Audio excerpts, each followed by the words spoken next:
হনুমানজিকে প্রতি মঙ্গলবার এবং শনিবার 11টি পান পাতায় সিঁদুর দিয়ে রাম নাম লিখে তা দিয়ে তৈরি মালা, জবা ফুল, চামেলির তেল এবং মেটে সিঁদুর ও লাড্ডু ভোগ দিয়ে বাড়িতে অথবা মন্দিরে পুজো দিন। পুজোর সময় রাম নাম জপ করুন অথবা হনুমান চালিসা। এটুকু তো করাই যায়। হনুমানজিকে এইভাবে পুজো করলে আপনার প্রচেষ্টা এবং সৎ উদ্দেশ্য সফল হবে। মামলা মোকদ্দমায় ন্যায্য জয়লাভ করবেন। টুকটাক ক্রিয়া এবং ভৌতিক ছায়া দূরে চলে যাবে। অশুভ গ্রহ ও শত্রুরা সংযত হবে। হনুমানজি আজও জাগ্রত। রামভক্তদের তিনি নিজের মিত্র ও ভাতৃস্বরূপ মনে করেন।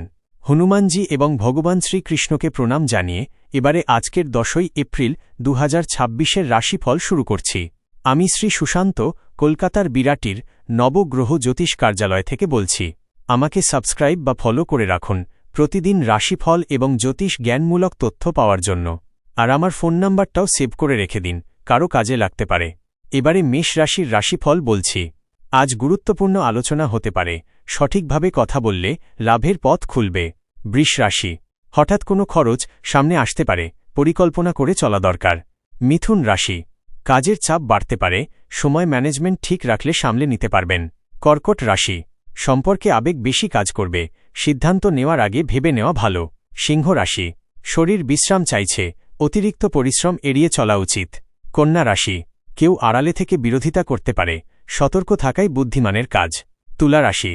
বাড়ি বা বাসস্থানে পরিবর্তনের চিন্তা আসতে পারে, ধীরে সিদ্ধান্ত নিন। বৃশ্চিক রাশি।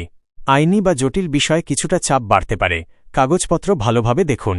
ধনু রাশি। ভ্রমণে দেরি বা ছোটখাটো বাধা আসতে পারে, ধৈর্য ধরে চলুন। মকর রাশি।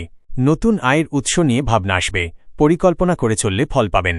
কুম্ভ রাশি। সন্তান সংক্রান্ত কোনো দায়িত্ব নিতে হতে পারে, গুরুত্ব দিয়ে সামলানো প্রয়োজন। মীন রাশি। পিতামাতার কাছ থেকে গুরুত্বপূর্ণ পরামর্শ পেতে পারেন, তা কাজে লাগান। আজকের রাশিফল এই পর্যন্তই। কালকের রাশিফল নিয়ে আবার আসব। সঙ্গে থাকুন।